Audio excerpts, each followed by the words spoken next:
Younger women chase older men who ask trigger questions. Chasing a girl equals losing her. If chasing a girl means losing a girl, then the opposite is also true. If you can get a girl to chase you, then she's yours. And if you're an older guy, the most effective way to get younger women to chase you is through strategic conversation.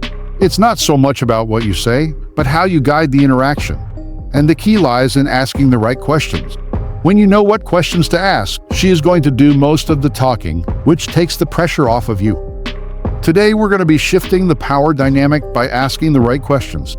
Most guys ask questions simply to keep the conversation going, which is kind of like playing checkers, right?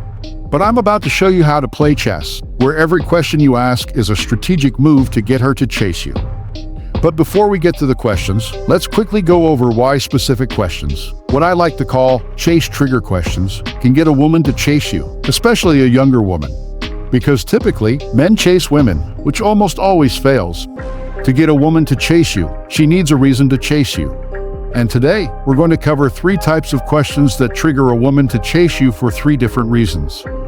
First up, we have questions that set a standard. These questions dangle a carrot which baits her to chase you. Next, we're going to cover questions that validate. These tap into the golden mirror principle, making her crave your approval. Finally, we're going to go over questions that display authority. These allow you to subtly showcase your mastery and knowledge, which establishes your value. We'll use these 3 triggers, carrots, validation, and value to turn the tables and get her to chase. But keep in mind, this is going to be a slow burn, not an immediate switch. The goal is to introduce a chase trigger and then build on it with follow-up questions that fan the flames. So now that we've laid the groundwork, let's dive into the questions. Number 1, questions that set a standard. If you want a woman to chase you, you have to give her something to chase. This means you need to set a standard, and to set a standard, you have to know what your standards are. As an older guy, this shouldn't be that difficult. You should already know what you're looking for in a woman, and chances are you probably do. However, what you probably don't do, or at least you don't do effectively, is communicate those standards to the women that you're interacting with. Most guys don't set standards. This often means that the woman sets a standard, which makes him chase her, which leads to her losing interest. Even if you're one of the few guys that are comfortable expressing your standards for a woman, chances are you're probably going about it in a kind of heavy-handed way. Simply listing your standards and expectations almost always comes off as a bit of a buzzkill, right? While it's good that you're setting a standard, you're doing it at the cost of disrupting the vibe. A much better way to communicate your standards is to embed them in a question. So rather than saying, "I like intelligent women," you might ask her, "So, what's the last good book that you read?" Or let's say you like worldly or adventurous women. You could ask, "What's the craziest place you've ever been to?" Or, "What's the last country that stamped your passport?" By setting a standard this way, you do a few essential things, right? First, you're showing her that you have standards, but you're doing it in a subtle way because you'd only ask her about the last good book she read because it matters to you. This communicates what you're looking for and gives her something to chase. Even if it's been years since she read a good book, if she tries to answer the question, it sets the frame that she's trying to live up to your standards, which gets her in the habit of chasing you.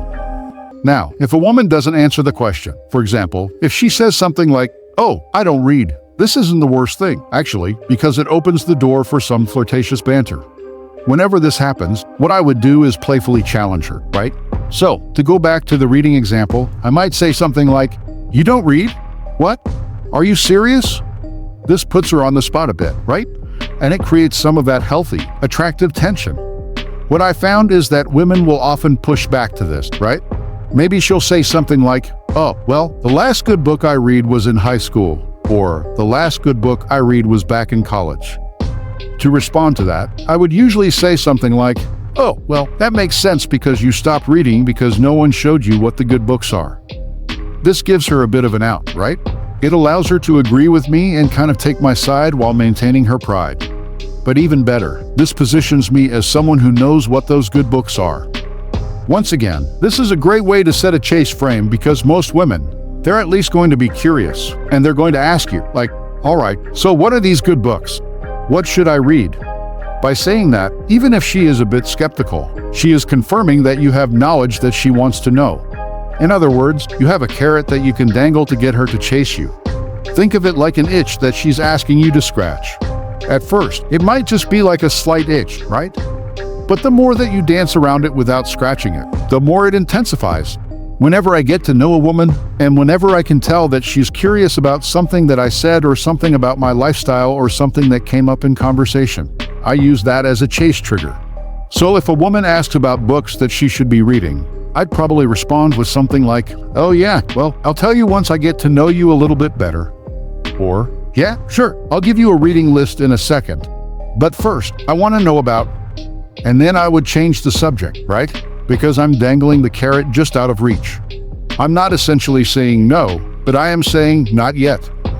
Now, if you understand how to dangle a carrot just out of reach, you know the secret to getting a woman to chase you.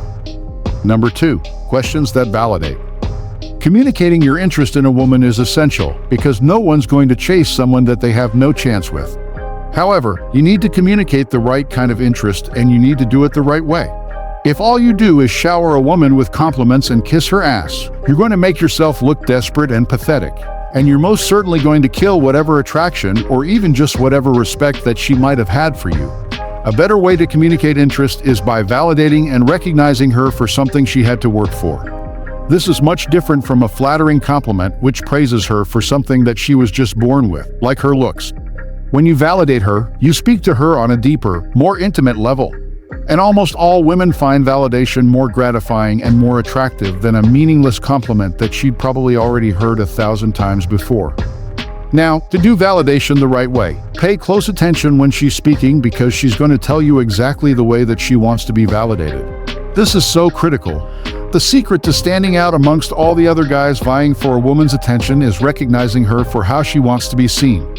And the Unlock the Scrambler course. Bobby Rio, and I call this the golden mirror because you're reflecting a woman's idealized image back to herself.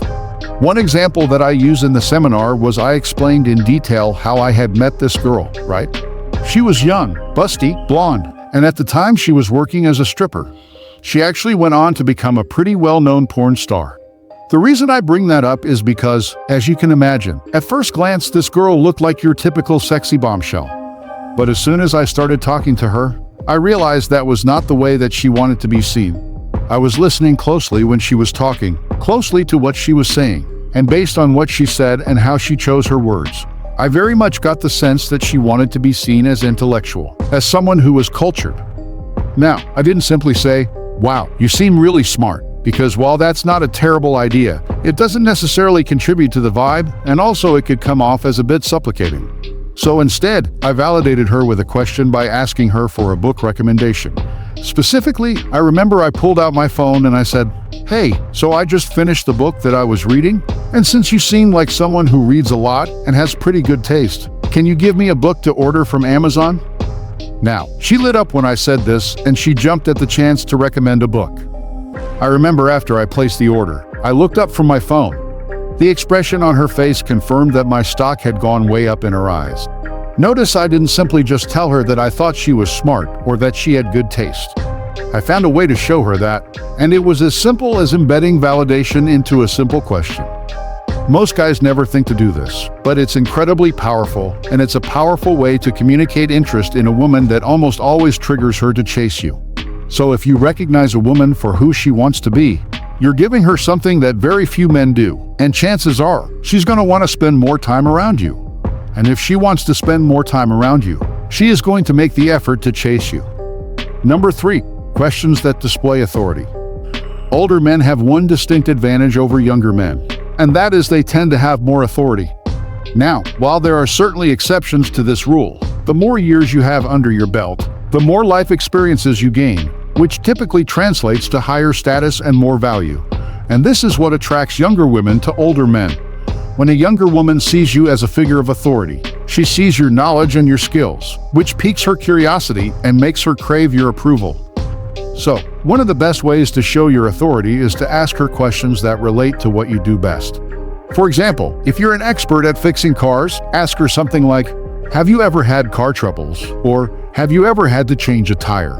These questions show that you know how to fix cars, but they also invite her to talk about her experiences, which gives you a chance to showcase your skills. Similarly, if you're a great cook, you could ask her something like, "What's your favorite dish to cook?" Or, "Have you ever tried to make a dish from scratch?" These questions show that you know how to cook, but they also give you an opportunity to talk about your cooking experiences and give her a reason to be impressed by you.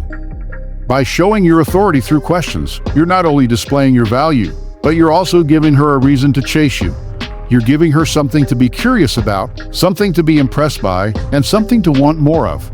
And when she wants more of you, she's going to make the effort to chase you. So there you have it. 3 types of questions that can get a woman to chase you. Questions that set a standard, questions that validate, and questions that display authority. By asking these questions, you're not only making the conversation more interesting, but you're also shifting the power dynamic in your favor and giving her a reason to chase you. If you enjoyed this video, please like and comment your thoughts below. Watch the recommended video on the screen. Thanks for watching.